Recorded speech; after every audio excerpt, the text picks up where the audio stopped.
Ahora sí, como les comentaba, durante la próxima semana vamos a trabajar con la determinación del contenido alcohólico de etanol, principalmente en licores comerciales de alta graduación. Para hacer un anuncio por acá, vamos a coordinar con cada uno de los profesores de laboratorio para que ustedes lleven las muestras de alcohol que van a ser analizadas. Entonces, eso es una coordinación que ustedes van a realizar con cada uno de los profesores. ¿Y cómo vamos a determinar ese contenido alcohólico? Bueno, vamos a utilizar dos técnicas y las vamos a comparar: la refractometría y la densimetría. Para dar inicio con esta sesión vamos a hablar un poquito sobre el alcohol etílico. Bueno, sabemos que el etanol o alcohol etílico es un líquido incoloro. Y es un líquido incoloro bajo condiciones de presión y de temperatura normales. ¿Recuerdan que eran condiciones de presión y temperatura normales y estándar? ¿Cuál era la diferencia entre ellos? ¿Alguno que recuerde y que me pueda decir? Profe, ¿no era como la temperatura? Que una era 0 y otra era 25, creo. Exactamente, una era 0 y otra era 25. Y bajo condiciones de presión y temperatura normales estamos hablando de una atmósfera de presión y de 0 grados Celsius. Entonces, bajo esas condiciones, el etanol es un líquido incoloro. También recordamos la estructura del etanol. Recuerdan que tiene grupos OH. Esos grupos OH le dan gran polaridad al etanol. Por lo tanto, el etanol puede mezclarse con agua en diferentes proporciones. Inclusive decimos que el etanol es miscible en agua. ¿Qué era ser miscible en agua? Vamos a ir recordando algunos términos que son importantes para la práctica que vamos a realizar y que ya se vieron en química general o en algunos cursos previos. ¿Qué era ser miscible en agua?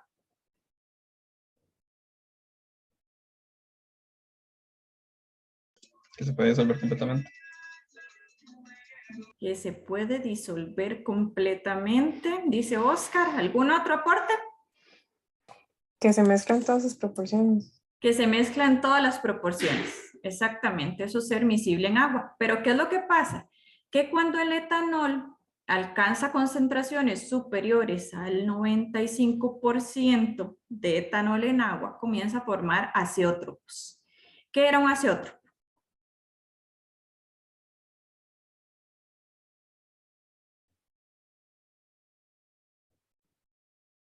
Por ahí en fisicoquímica ya lo van a ver. ¿Qué es un azeótropo? Un azeótropo es una mezcla que se forma de un líquido que cuesta mucho separar. Si le aplicamos destilación sencilla, no podemos separar los componentes, o sea, el etanol no lo vamos a lograr separar del agua. Si utilizamos destilación fraccionada, no lo vamos a poder separar. Para poder separar los componentes de esa mezcla, tenemos que utilizar destilación azeotrópica. Entonces, un azeótropo es aquel que se forma, que tiene características muy particulares, es un líquido con características particulares y que esos componentes son muy difíciles de separar. Y el etanol y el agua tienden a formar azeótropos. Entonces, si nosotros vemos, el etanol generalmente tiene concentraciones alrededor del 95%. Para poderlo obtener más puro, que es el etanol absoluto, necesitamos trabajar ese azeótropo que se está formando mediante destilación azeotrópica. ¿Okay? Entonces ya vimos, ¿verdad? Que ese alcohol se encuentra en un ámbito muy variado de concentraciones y en licores comerciales también. Entonces, por ejemplo, vean que acá les puse una tablita donde vienen una serie de licores comerciales con diferente porcentaje de volumen de alcohol. Por ejemplo, un whisky anda por alrededor de un 45%. Por ahí tenemos el tequila con un 35%. El Baileys con un 17% y así sucesivamente, ¿verdad? Entonces lo podemos tener en diferentes concentraciones en los licores comerciales. Ahora bien, sabemos que el alcohol se utiliza en un sinnúmero de procesos industriales. ¿Por qué? Porque es un excelente disolvente. Entonces se utiliza como disolvente en la industria de cosméticos, en la industria alimenticia, en la industria de medicamentos. También sabemos que se puede utilizar como un anticongelante. El etanol sirve en la síntesis de diversos productos. Uno de los principales es el acetato de etilo, que es un disolvente que se utiliza mucho en la industria de pegamentos y pinturas. Y más recientemente, con lo que hemos venido viviendo de la pandemia, hemos evidenciado que el etanol también se utiliza como desinfectantes en concentraciones de alrededor del 70%. Además de que se utiliza en la elaboración de bebidas alcohólicas, como lo hemos visto, y que es el tema que nos compete en esta sesión. Ahora bien, cuando se elaboran estas bebidas alcohólicas, se pueden producir a partir de dos procesos. Uno es meramente una fermentación, y sabemos que la fermentación es cuando esas levaduras comienzan a trabajar sobre los azúcares para producir etanol y dióxido de carbono. O también se pueden obtener bebidas alcohólicas mediante la fermentación con posterior destilación. Entonces, algunos ejemplos de bebidas alcohólicas que se pueden obtener mediante fermentación, tenemos por acá las cervezas, tenemos la sidra, los vinos y algunos otros que se producen mediante los dos variables, fermentación y destilación. Tenemos por acá el vodka, el ron. Esos son algunos de los productos que logramos obtener a través de estos dos procesos unitarios. Por lo tanto, sabemos que en el momento en que se va a realizar el control de calidad de alguno de estos productos, uno de los principales puntos a determinar es la concentración de etanol que va a llevar la etiqueta de esos productos. Y no solamente porque lo vamos a colocar en la etiqueta, sino también porque tenemos que cumplir con normativas y con regulaciones para poder obtener ese tipo de bebidas alcohólicas.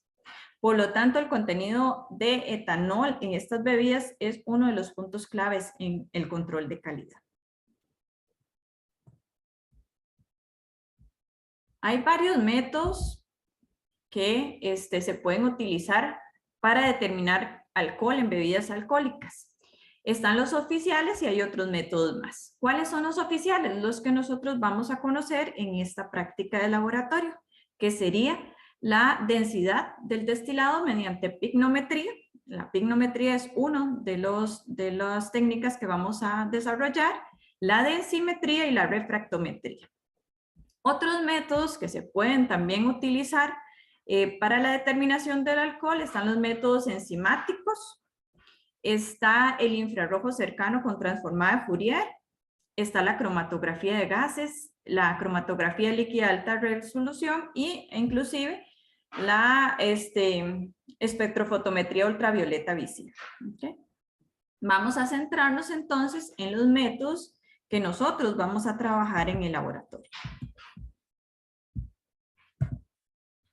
Ahora bien, estos métodos con los cuales nosotros vamos a trabajar tienen sus ventajas y tienen también sus desventajas. ¿Cuál es una ventaja que tienen estos métodos? Bueno, primero que nada, si comparamos la instrumentación de los métodos no oficiales con los oficiales, es mucho más barato trabajar con un pignómetro, un densímetro o un refractómetro que trabajar con un infrarrojo, un cromatógrafo de gases. Son métodos mucho más costosos que los oficiales. Además, los métodos son muy fáciles de utilizar y de implementar en un laboratorio. Y la obtención de los resultados, ustedes se van a dar cuenta que son muy rápidos. Ahora, ¿cuáles son desventajas que tienen estos métodos oficiales? Primero que nada, tiene limitaciones de matriz. ¿Y qué será eso de limitaciones de matriz? Para poder trabajar con cualquiera de estos métodos oficiales, sea densimetría por pignometría, refractometría o mediante el uso de densímetros, necesitamos tener sí o sí mezclas de tipo binarios. No podemos trabajar con mezclas complejas. ¿Cuál sería una mezcla compleja? Por ejemplo, una cerveza.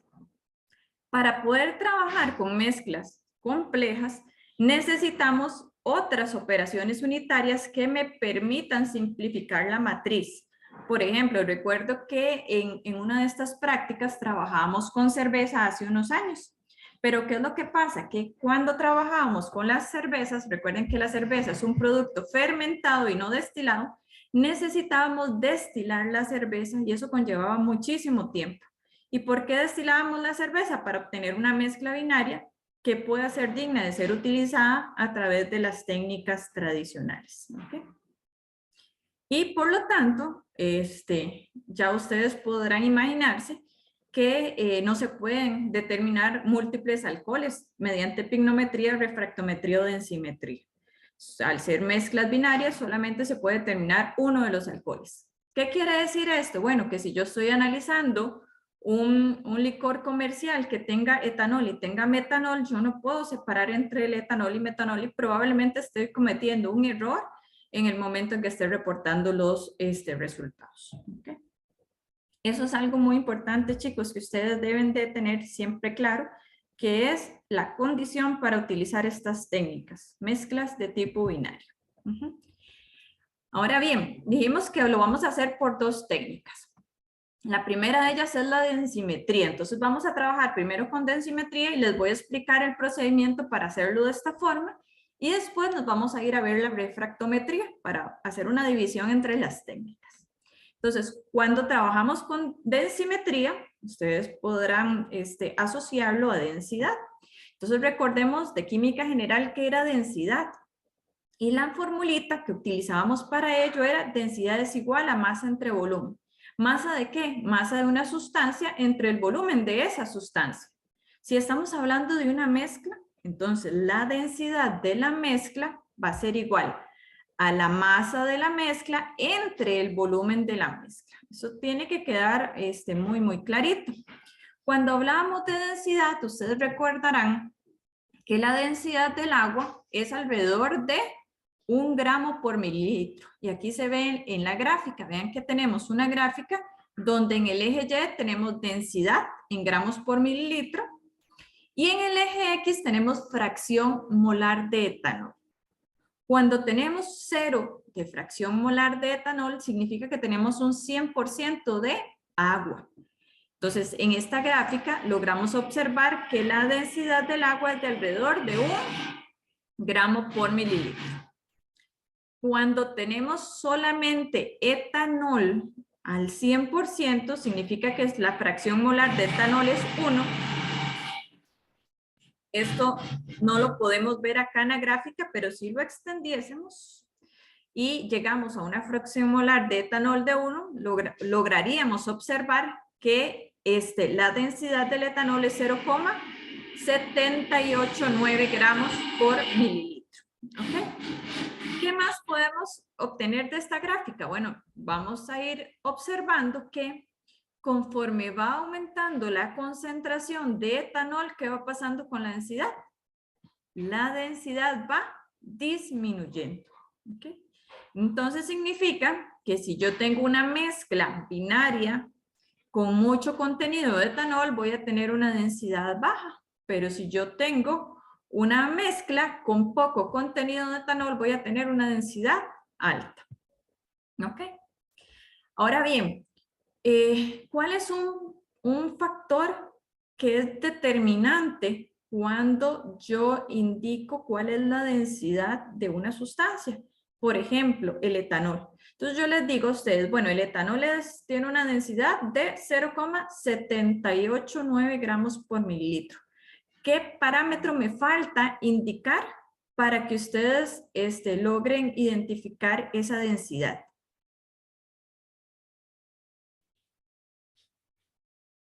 Hay otro parámetro que viene asociado con el reporte de densidad cuando buscamos las constantes físicas y químicas, y es la temperatura. Entonces yo no puedo decir solamente que la densidad del etanol es 0,789 gramos por mililitro.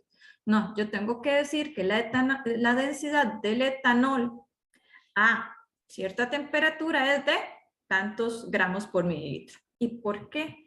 Porque sabemos que la densidad tiende a variar con respecto a la temperatura. Y es por eso que cuando ustedes trabajaban con las constantes físicas y químicas, siempre la densidad venía a una temperatura específica. ¿Ok? Eso se puede observar en el gráfico que se encuentra en la parte inferior, donde tenemos la densidad y tenemos temperatura. Esto para el caso del agua. Entonces, vamos observando cómo al aumentar la temperatura, ¿qué va pasando con la densidad? La densidad va a ir disminuyendo. ¿Y por qué? Porque recordemos que la densidad es la masa de la sustancia entre el volumen de la sustancia.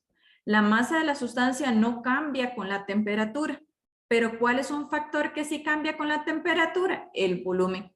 Entonces recordemos que cuando aumentamos la temperatura de un líquido, ¿qué pasaba con las moléculas y la energía cinética de las moléculas? Comenzaba a aumentar. Esas moléculas comenzaban a viajar más rápidamente, aumenta la energía cinética y se expande. Por lo tanto, el volumen va a ir aumentando con respecto al aumento de la temperatura. Y esto se ve reflejado en una disminución de la densidad. ¿Y por qué les digo todo esto? Bueno, porque entonces cuando trabajemos con densimetría, uno de los factores claves que nosotros debemos de controlar es la temperatura, ¿okay? Para obtener unos buenos resultados. Cuando hablamos de densimetría, hay varios instrumentos que podemos utilizar para medir la densidad. Tenemos el pignómetro, que es el instrumento que nosotros vamos a utilizar. ¿Qué es el pignómetro? Simplemente es un recipiente de vidrio con un volumen específico, el cual generalmente tiene incorporado un termómetro. Hay algunos que no, pero lo usual es que tengan incorporados un termómetro para estar midiendo la temperatura del líquido. Y estos instrumentos, ¿cuál es la diferencia entre un pignómetro y un balón? La precisión que tienen. Son instrumentos mucho más precisos. ¿Okay? Tenemos la balanza Westphal.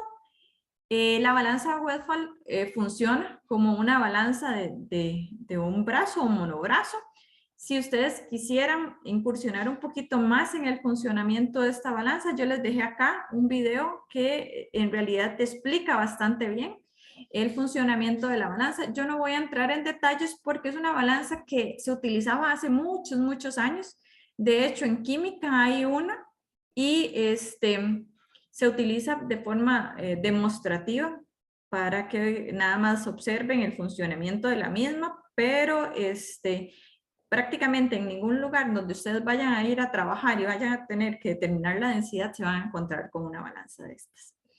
Y el densímetro, que sí, es muy usual ver densímetros a nivel de laboratorio. Los densímetros son instrumentos que se utilizan para un tipo de material específico. Entonces tenemos densímetros que se utilizan para alcohol, tenemos densímetros que se utilizan para leche, densímetros que se utilizan para vinos. Son específicos del material al cual se le va a medir la densidad. ¿Qué es el densímetro? El densímetro simplemente es una estructura de vidrio que tiene un vástago y tiene un bulbo con una plomada en la parte inferior. En el vástago se encuentra graduado y esa graduación es la densidad de esa sustancia.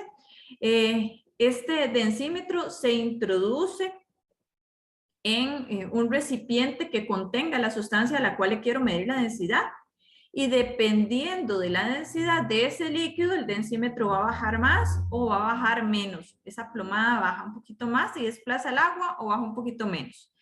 Ese desplazamiento del agua va a generar un menisco y ese menisco, en el momento en que ese menisco toca el vástago, nosotros podemos hacer lectura de la densidad de esa sustancia. ¿Okay? Entonces, vean que es un instrumento súper sencillo y práctico de ser utilizado a nivel de laboratorio y mucho más cuando los resultados se requieren en un corto tiempo. Ahora bien, cuando hablamos de esa determinación del contenido alcohólico de densidad, en realidad nosotros no estamos midiendo la densidad como tal, sino que estamos midiendo algo que se le conoce como gravedad específica. ¿Y qué es la gravedad específica? Es la relación que existe entre la densidad de la sustancia que estoy midiendo con respecto a la densidad de un material de referencia, que generalmente se utiliza el agua. Para poder realizar estas mediciones, ya les dije que usualmente utilizábamos un pignómetro. En el laboratorio, en las prácticas, es usual que utilicemos un pignómetro de 10 mililitros. Entonces, ¿qué es lo que se hace? Bueno, este pignómetro se llena con la sustancia a la cual le queremos medir la densidad.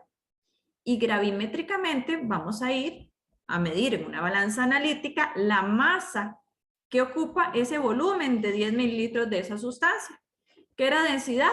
Masa entre volumen. Entonces lo que medimos en realidad es la masa, porque el volumen ya me lo da el instrumento, el pignómetro. Y hacemos lo mismo con el agua. Bueno, llenamos el pignómetro con agua y vamos a medir la masa que ocupan esos 10 mililitros de agua. Por lo tanto, al ser el mismo volumen, porque estamos utilizando el mismo pignómetro, la gravedad específica yo la puedo simplificar como la masa de la sustancia entre la masa del agua al volumen determinado o específico de los 10 mililitros. Ahora bien, vamos a centrarnos en esta parte de densimetría y vamos a ver el procedimiento que vamos a seguir para calcular el porcentaje de alcohol en esas bebidas alcohólicas mediante la pignometría por gravimetría. Entonces, ¿qué es lo que vamos a hacer de primero? Bueno, vamos a ir a medir la masa de un pignómetro y nos tenemos que asegurar que este pignómetro esté completamente limpio y seco. Cualquier gotita de humedad que posea ese pignómetro va a aportar masa. Y si aporta masa, vamos a tener un error en el resultado. Entonces, siempre tenemos que asegurarnos que está completamente limpio y seco. Posteriormente, vamos a agregarle agua desionizada a ese pignómetro y lo vamos a aforar. ¿Cómo lo vamos a aforar? Bueno, ya cuando ustedes estén en la práctica, cuando ustedes estén en el laboratorio, cada uno de los profesores les va a explicar cómo se afora el pignómetro. Tiene su detalle. ¿Qué sería lo importante? Yo he visto varias formas, varios procedimientos de aforo del pignómetro. Sin importar cuál sea el procedimiento que les sea explicado, lo más importante es que se haga de la misma forma durante todas las repeticiones, tanto para la muestra que se va a analizar como para el agua. Entonces tiene que tenerse el mismo cuidado siempre que se utilice el pignómetro y se tiene que envasar de la misma manera. Una vez entonces que tenemos ese pignómetro aforado, se me olvidó un detalle. Cuando ustedes están limpiando el pignómetro y le van a medir la masa, tienen que tener por ahí un recipiente con agua que se encuentre a 20 grados Celsius, porque la densidad la vamos a calcular a esta temperatura. Y recordemos que la temperatura varía la densidad de la sustancia. Por lo tanto, 1 grado hacia arriba, 1 grado hacia abajo podría generar errores en la determinación que ustedes están realizando. Entonces es súper importante y en esto es generalmente en lo que uno lleva un poquito más de tiempo es asegurar que el agua se encuentre homogénea a 20 grados Celsius. ¿Okay? Esta agua que está a 20 grados Celsius es la que tenemos que utilizar para aforar el pignómetro. Ok, una vez que lo tenemos, entonces vamos a ir a la balanza analítica y vamos a medir la masa de ese pignómetro, asegurándonos que no queden gotitas en la parte de afuera, superficial de ese material, ¿verdad? Todas esas gotitas tienen aporte de masa y generan error.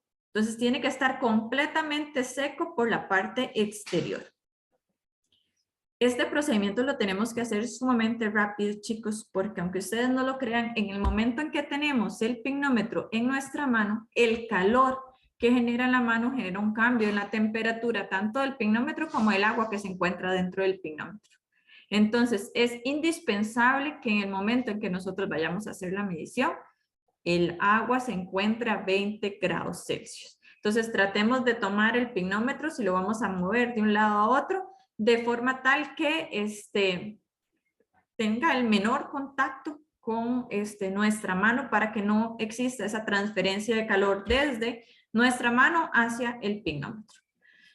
Vamos a repetir ese procedimiento 2 meses más. Significa que vamos a tener un triplicado de la muestra que vamos a analizar. Perdón, un triplicado del agua que vamos a analizar. Y después vamos a hacer lo mismo con la muestra. Bueno, vamos a enjuagar entonces el pignómetro al menos 3 veces con la muestra que vamos a analizar y vamos a seguir todo el mismo procedimiento, ¿verdad? Desde adicionar la muestra que se encuentra a 20 grados Celsius hasta medir la masa. ¿Hay alguna duda con respecto a este procedimiento?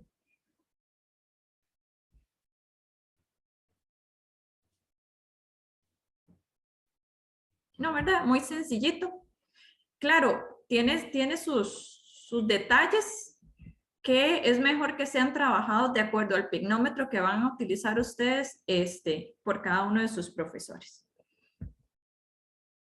Ahora bien, entonces dijimos que vamos a utilizar 2 técnicas para medir el contenido alcohólico. Uno era la densimetría por pignometría y la otra es la refractometría. Entonces vamos a hacer una separación aquí y vamos a entrar a lo que es la determinación de ese contenido alcohólico por refractometría. Bueno, primero que nada es importantísimo que conozcan qué es el índice de refracción. Entonces, ¿qué es el índice de refracción? Es el cociente que hay entre la velocidad de la luz en el vacío, que es C, y la velocidad de la luz en un medio, que es U. Entonces, a través de esos 2 parámetros, yo puedo calcular cuál es el índice de refracción de diferentes sustancias. Ahora bien, ustedes recordarán que la velocidad de la luz en el vacío era de 3 por 10 a la 8 metros por segundo.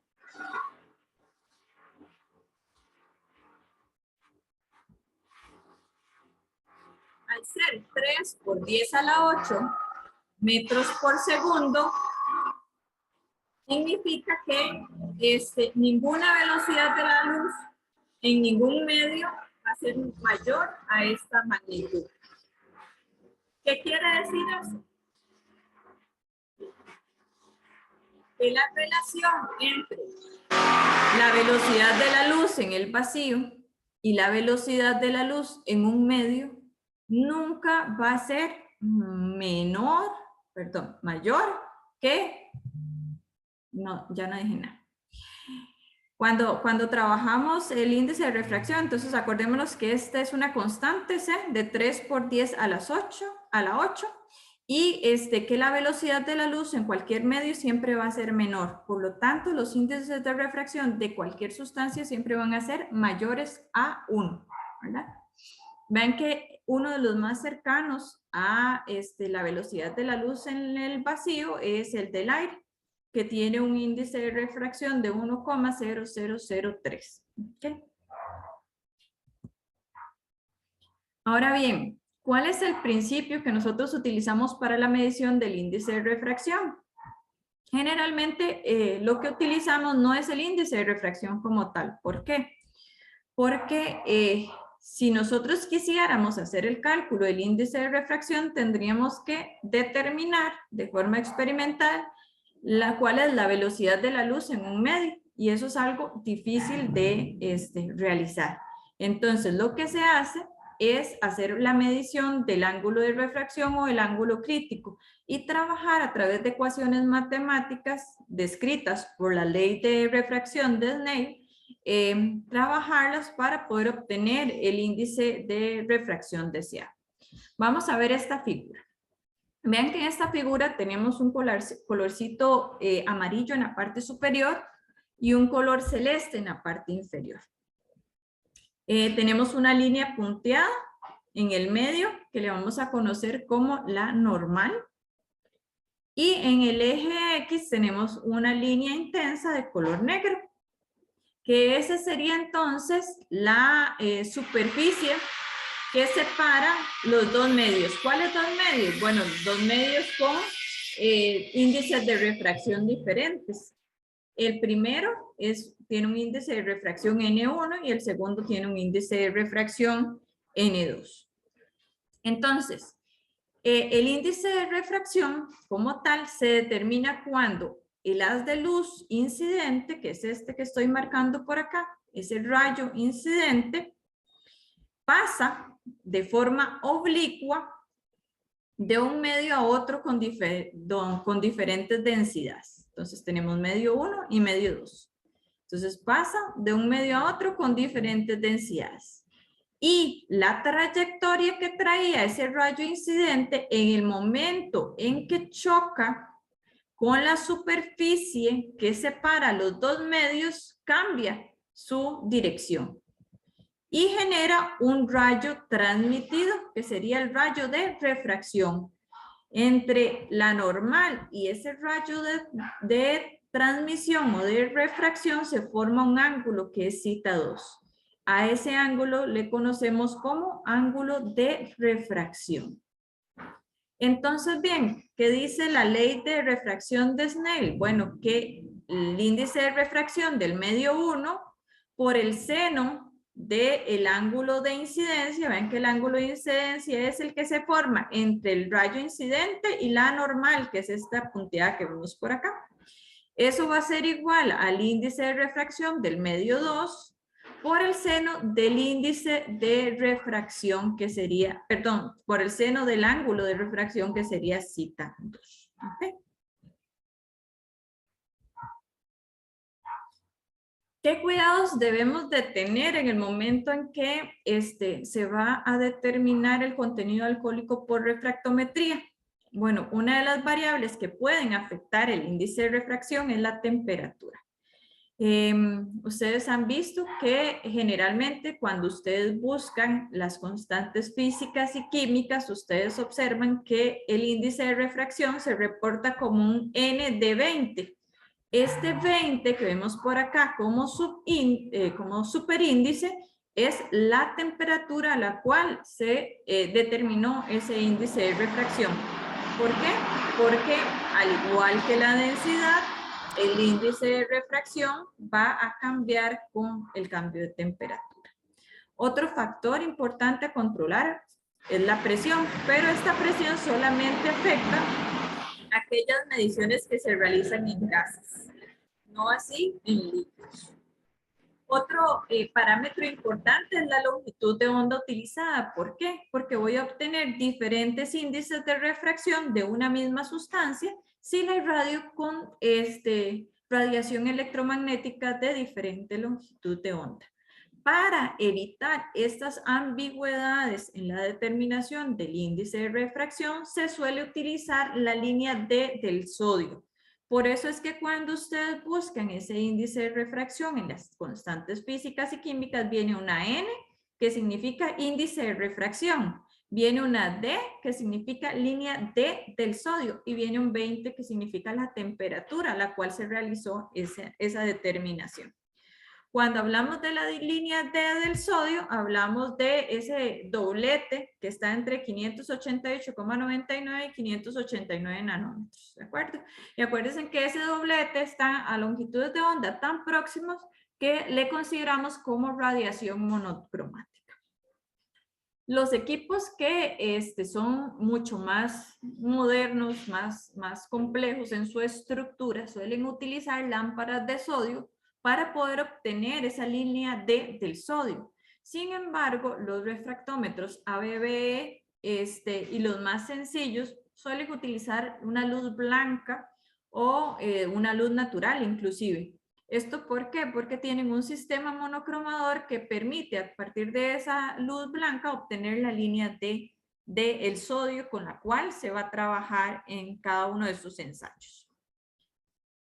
Acá les muestro los instrumentos que se pueden utilizar para la determinación de ese contenido alcohólico por refractometría. Este es uno de los que ustedes van a manipular, el ABBE. El ABBE es un refractómetro de laboratorio.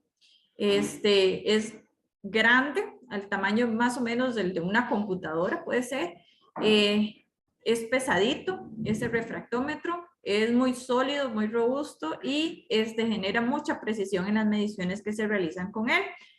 Hay refractómetros de bolsillo, que yo creo que estos los han visto más en la parte de industria alimenticia.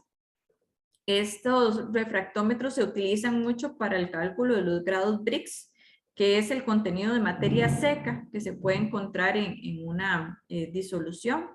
Y también tenemos los refractómetros portátiles. Hay otros que son un poquito más grandes, que no son portátiles, pero también son digitales, que también ustedes los van a ver y los van a utilizar a nivel de laboratorio. Entonces, cuando ustedes van a realizar la práctica, vamos a trabajar tanto con el digital como con el ABB.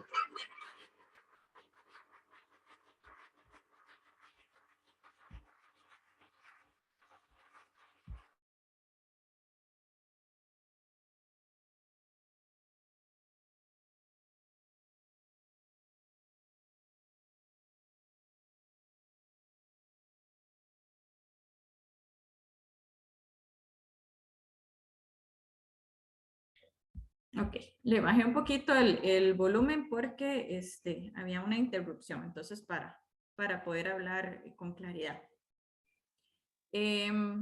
¿Cuáles son las partes entonces de ese refractómetro ABB que vamos a utilizar? Bueno, tienen varias partes, lo podemos ver en la imagen que se encuentra en la parte izquierda. Ven que tiene un ocular por donde nosotros podemos observar el claro oscuro que vamos a alcanzar. Ahorita les explico qué es ese claro oscuro. Tenemos una perilla de corrección de dispersión. A esta perilla se le llaman en algunos instrumentos un compensador también. Tenemos otra perilla que es el mando para medición del índice de refracción. En algunos casos le conocen como perilla de ajuste. Tiene un termómetro, bueno, este termómetro se ve un poquito más moderno. En realidad hay muchos que lo que tienen es un termometrito de mercurio enlazado. Y ven que por acá tiene una entrada y una salida. Y esa entrada y salida es para que nosotros podamos recircular agua a 20 grados Celsius y que el agua recircule a través de unos prismas que tenemos por acá, que son unos prismas que están en forma de bisagra, que es donde se va a realizar la medición del índice de refracción y donde nosotros vamos a colocar nuestra muestra. ¿Ok? Esas son las partes generales que tiene el refractómetro. Ahora, vamos a ir detallando cada una de ellas y vamos a ir viendo para qué es que se utilizan y por qué son tan importantes que ustedes tengan conocimiento de esas partes. ¿Ok? Entonces, vamos a empezar con las más importantes. Es donde coloco yo la muestra. La muestra se coloca en unos prismas que estos prismas están configurados en forma de bisagra. Entonces, abren y cierran. Tenemos un prisma de medición que se encuentra en una posición horizontal fija y tenemos un prisma de iluminación que abre y que cierra. ¿Okay? Esos prismas, como les mencioné, están enfriados con agua a 20 grados Celsius para mantener esa temperatura necesaria para el análisis. El prisma que se encuentra en la parte inferior, lo voy a señalar con el mouse, es este que está por acá. Este prisma que se encuentra en la parte inferior, lo vemos acá en el dibujo también, es un prisma liso. Se fabrica con vidrio óptico, que es un material de mucha calidad y pureza con propiedades refractivas muy bien definidas.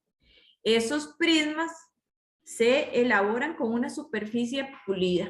Por lo tanto, esa superficie no puede tener manchas, tiene que estar muy limpia, no pueden tener burbujas, y mucho menos pueden tener rayones porque ya genera errores en las mediciones que vamos a realizar. Además de ese prisma que es liso, que se encuentra en la parte inferior, que es el que se hace con este material de vidrio óptico, que es el que me limita también cuál es el máximo índice de refracción que yo puedo medir, porque este tipo de equipo solamente permite medir desde 1,3 de índice de refracción a 1,7 de índice de refracción. ¿Y por qué en 1,7? Porque 1,7 es el índice de refracción de este prisma de medición. Y no podemos hacer mediciones de índices de refracción mayores al índice de refracción del material con cual está hecho ese prisma. En la parte superior, vean que vemos otro prisma. Ese prisma es el prisma de iluminación. Se ve en las dos imágenes. ¿Qué pasa? ¿Cuál es la diferencia que ustedes logran observar entre el prisma que se encuentra abajo, que sería el de medición, y el prisma que se encuentra arriba de iluminación? Alguno que me comparta.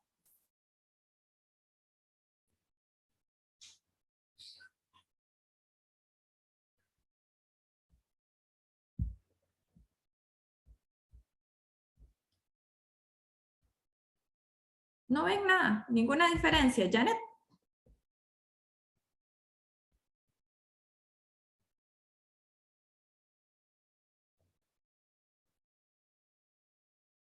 Sí, profe. Ajá, ¿cuál diferencia usted logra observar entre este prisma de iluminación que está en la parte de arriba y este Bueno, es prisma de refracción? Aquí me está estorbando eso. Ok, ahora sí, entre el prisma de qué, perdón, es que tenía como ahí algo estorbando en la pantalla.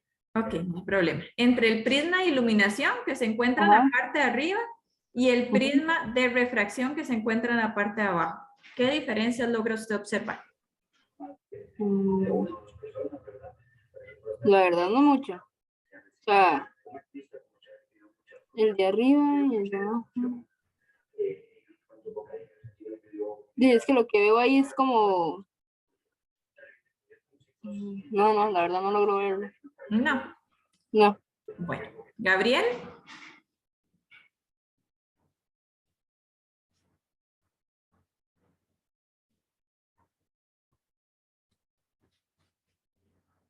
Profe, no es como la incidencia de la luz. La incidencia de la luz no es, ¿no?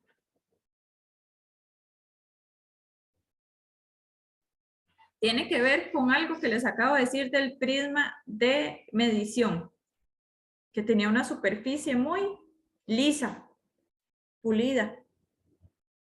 ¿Cuál es la diferencia con respecto al de iluminación?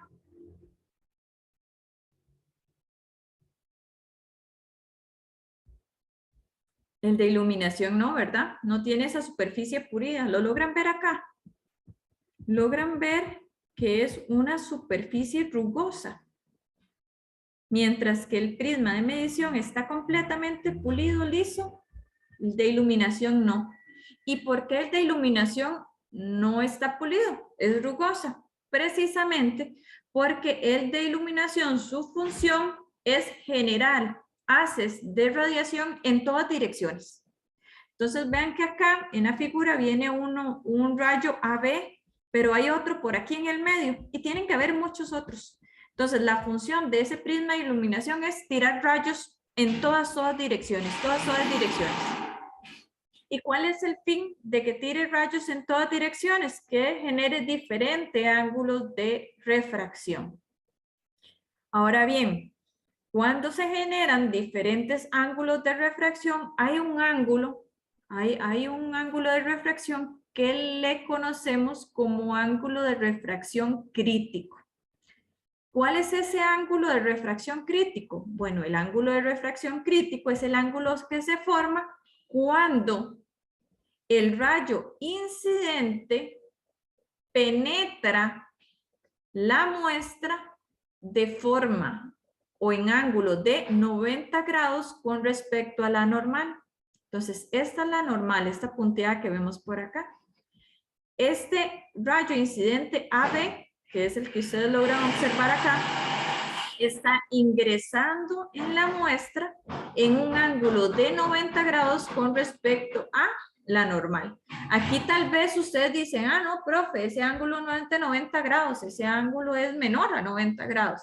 ¿Por qué? Porque esto está completamente ampliado. Pero si nosotros lo llegásemos a ver con el ancho o el grosor que tiene la ranura entre el prisma de medición y el prisma de iluminación, nosotros logramos observar que esa ranura no es mayor a 1 milímetro de ancho. Y vean que en ese milímetro de ancho está entrando ese rayo incidente AB. Entonces, se dice que ese rayo incidente AB es el que genera mayor ángulo de refracción. Y ese mayor ángulo de refracción le conocemos como ángulo crítico. Y eso precisamente es lo que nosotros medimos con el refractómetro, el ángulo crítico. ¿Y cómo lo medimos? Bueno, si sabemos que hay muchos rayos que están entrando y están refractando, por todo lado vamos a tener una parte de ese refractómetro donde vamos a tener luz. ¿Por qué tenemos luz? Porque aquí están cayendo todos los rayos que están siendo refractados a un menor ángulo de refracción que el ángulo crítico. Después del ángulo crítico, que sería esta línea BC, ¿qué tenemos? Oscuridad. ¿Y por qué tenemos oscuridad después de ese ángulo crítico? Porque dijimos que el ángulo crítico es el ángulo que se forma con el rayo crítico, y el rayo crítico es aquel rayo que tiene un mayor ángulo con respecto a la normal. No hay ningún otro que sea mayor. Ningún otro. Por lo tanto, en esta parte vamos a tener oscuridad y en esta parte vamos a tener luz. Entonces, ¿qué nos compete a nosotros hacer cuando utilizamos en el refractómetro? Buscar este punto medio entre el claro oscuro. Buscar ese punto medio para poder obtener el ángulo crítico. ¿De acuerdo?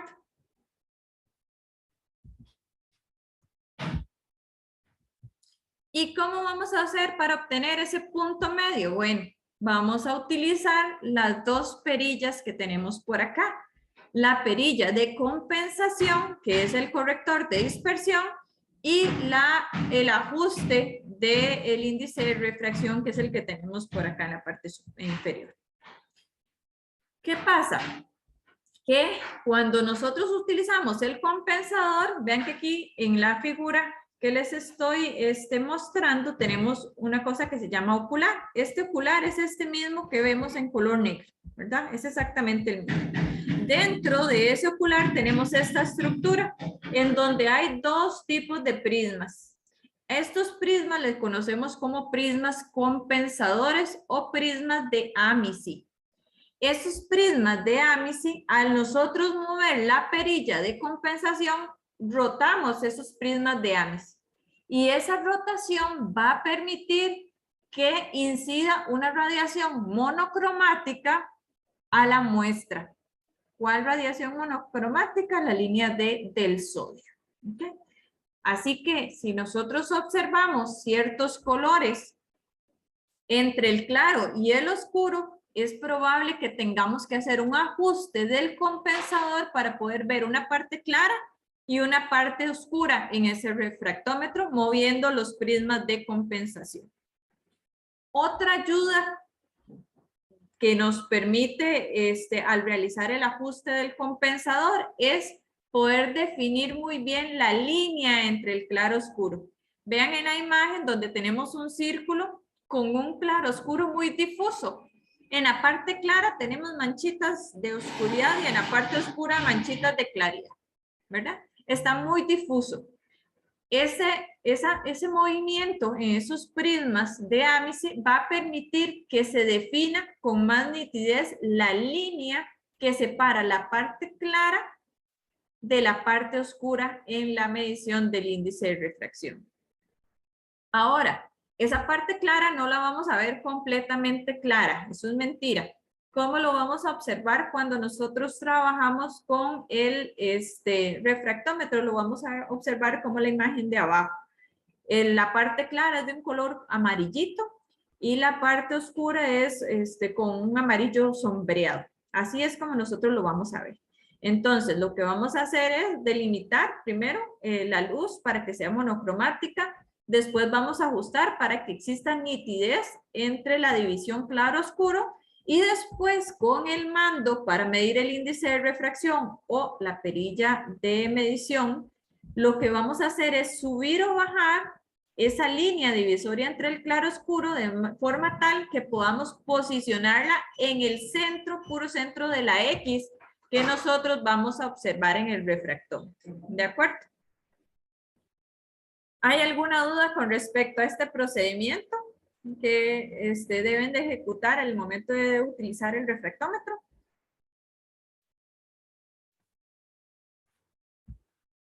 No, ok, vamos a ver el procedimiento entonces. ¿Cómo vamos a hacer o qué es lo que vamos a hacer cuando estemos en el laboratorio? Bueno, primero que nada, vamos a ir a familiarizarnos con el equipo, ¿verdad? Vamos a ir viendo las partes, el ocular, la perilla de compensación, la perilla de medición. Vamos a levantar la bisagra donde se encuentra el prisma de iluminación y vamos a observar el prisma de medición. Familiarizarnos con el funcionamiento del equipo. Después de que ya nos hayamos familiarizado con el funcionamiento del equipo, pues vamos a, con ayuda de una pipeta Pasteur, un goterito, vamos a aplicar una cierta cantidad de muestras sobre el prisma de medición, teniendo mucho cuidado de que esa pipeta Pasteur o ese gotero no toquen el prisma de medición.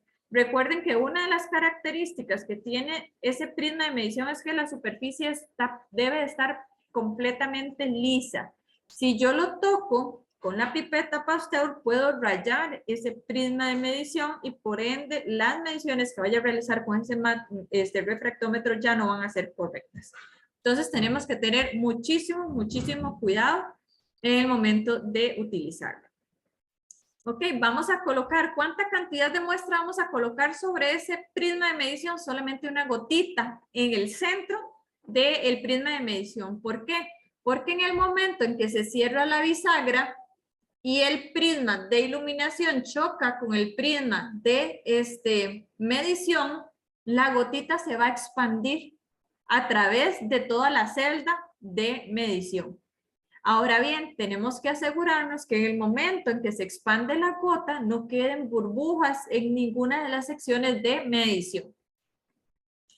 Vamos a, con el equipo, ajustar la luz y el enfoque del ocular para obtener una mejor iluminación y una mejor claridad. Esto se ajusta en la perilla del ocular, entonces puedo mover un poquito más o menos el ocular, ¿verdad? Es muy parecido a cuando realizamos los ajustes con los binoculares para simplemente tener una mejor claridad en la medición. Vamos a mover el tornillo macrométrico. ¿Qué es el tornillo macrométrico? La perilla de ajuste que yo les indicaba que permitía subir y bajar la línea claro y oscuro. Y después vamos a ajustar el compensador. Entonces recuerden que el compensador lo que hacía era que se obtenía una luz monocromatizada y mejora la división y la nitidez de ese claro oscuro que nosotros debemos obtener. Ahora bien, previo al análisis, es importantísimo que ustedes realicen un ajuste con agua desionizada, de forma tal que ustedes puedan familiarizarse con el equipo. Entonces, antes de que colocar la muestra, sería recomendable que ustedes coloquen una gotita de agua desionizada y realizando todo el procedimiento, logren obtener el índice de refracción del agua. ¿Recuerdan cuál era? 1,333.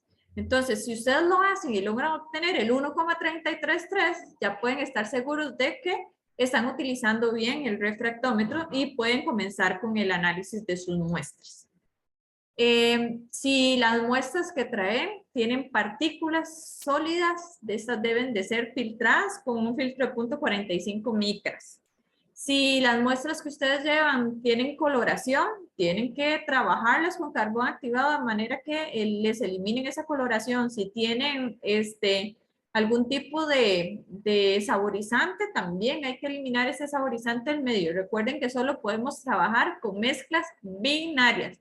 Yo lo que les recomiendo es que lleven una muestra que sea lo más limpia posible, ¿verdad? Una coloración, lo más clarito que ustedes puedan, ojalá incolora, como un vodka o como un licor de estos cacique, que puedan trabajarlo con mayor facilidad, porque si no, pues el tiempo efectivo para realizar la práctica se acorta porque tienen que hacer un pretratamiento de esa muestra antes de analizar.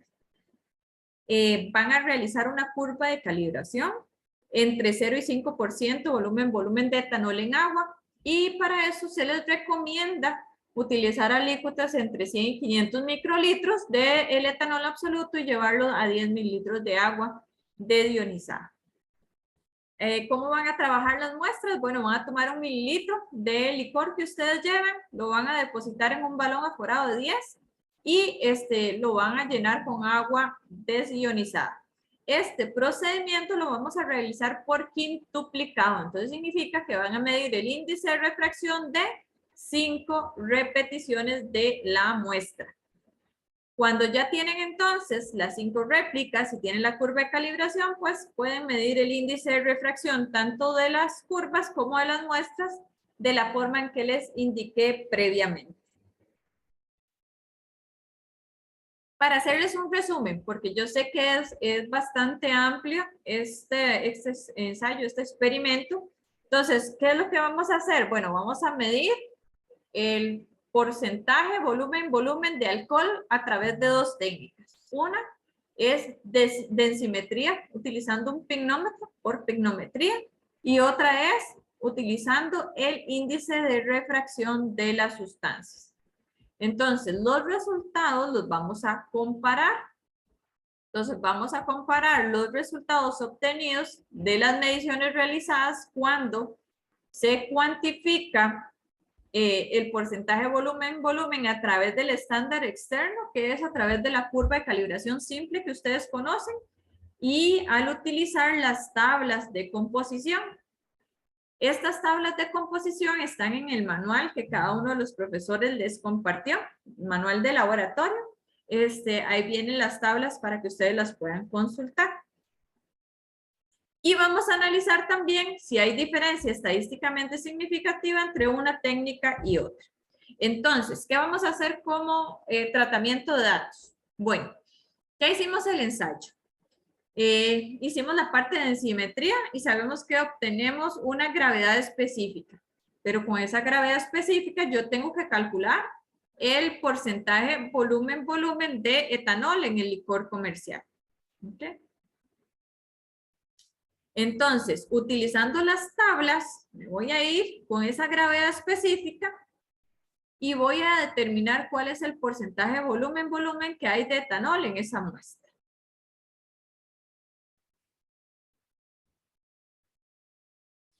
Esto es para el caso de densimetría por pignometría. Ahora, me voy para la parte del índice de refracción. Bueno, cuando yo tengo la curva de calibración por refractometría, puedo calcular a partir de esa curva de calibración el porcentaje volumen de etanol en ese quintuplicado. Pero lo voy a hacer de esta forma y además voy a utilizar las tablas. Entonces, en una segunda etapa, estos mismos índices de refracción que se obtuvieron para ese quintuplicado, los vamos a utilizar para calcular el porcentaje volumen de etanol, pero utilizando las tablas. Entonces, vamos a tener el porcentaje volumen de etanol utilizando la tabla y la gravedad específica. El porcentaje de volumen de etanol utilizando las tablas y el índice de refracción. Y el porcentaje de volumen de etanol utilizando simplemente el estándar externo. Para todas esas 3 determinaciones, vamos a calcular el promedio, la desviación estándar, el porcentaje de RCD, la incertidumbre y el porcentaje de error con respecto al valor nominal que viene en la etiqueta. Entonces, cada uno de los licores comerciales que ustedes van a llevar al laboratorio, en la etiqueta dice cuánto porcentaje de alcohol tiene. Vamos a compararlo y vamos a calcular el porcentaje de error de eso que dice la etiqueta con respecto a lo que ustedes están obteniendo en el laboratorio. Cuando ya tienen esos promedios, entonces ahora sí, vamos a irnos a ver si existe diferencia estadísticamente significativa entre los métodos utilizados para calcular la concentración de etanol mediante refractometría, con tabla y con estándar externo. Vean que esto solo es refractometría. Y después voy a ver si existe diferencia estadísticamente significativa entre el valor promedio obtenido por la técnica de densimetría y refractometría, pero solo utilizando los valores de las tablas, tanto para densimetría como para refractometría. ¿Cuáles son las tablas que ustedes tienen ahí en el manual de laboratorio? Estas que están por acá. En donde vean que tenemos acá, en esta columna, gravedad específica aparente. Esta es la gravedad específica que ustedes calculan mediante pignometría. y tenemos diferentes columnas a diferente temperatura. Entonces, nosotros estamos trabajando a 20-20, que es 20 la temperatura de la muestra, 20 la temperatura de la sustancia de referencia, que sería el agua. Entonces, por ponerles un ejemplo, ustedes obtuvieron una gravedad específica de 0,9981. Entonces, 0,9981. Para esa gravedad específica, yo me voy al lado de que dice 20-20 y logro identificar cuál es el porcentaje de volumen de alcohol. Y entonces el porcentaje de volumen de alcohol sería 1.27%. ¿Okay? Así es como ustedes van a calcular entonces a través de esa tabla. La otra tabla que tenemos, esto no lo vamos a ver, donde dice la escala, sino donde dice índice de refracción. Entonces, ustedes van a obtener el índice de refracción de la muestra y vamos a suponer que el índice de refracción fue de 1.33350 a 1.33350 y una temperatura de 20 grados Celsius. ¿A qué porcentaje de volumen de etanol corresponde? A 1.21%. ¿Okay? Entonces, a través del índice de refracción y de las tablas, vamos a calcular el porcentaje de volumen. Y la otra forma es a través de estándar externo, que ustedes ya saben cómo calcularlo con el estándar externo. ¿Okay? Hasta acá, chicos, entonces sería lo que ustedes tienen que hacer en la práctica de determinación del contenido alcohólico en licores comerciales mediante refractometría y mediante pignometría. No sé si tienen alguna duda.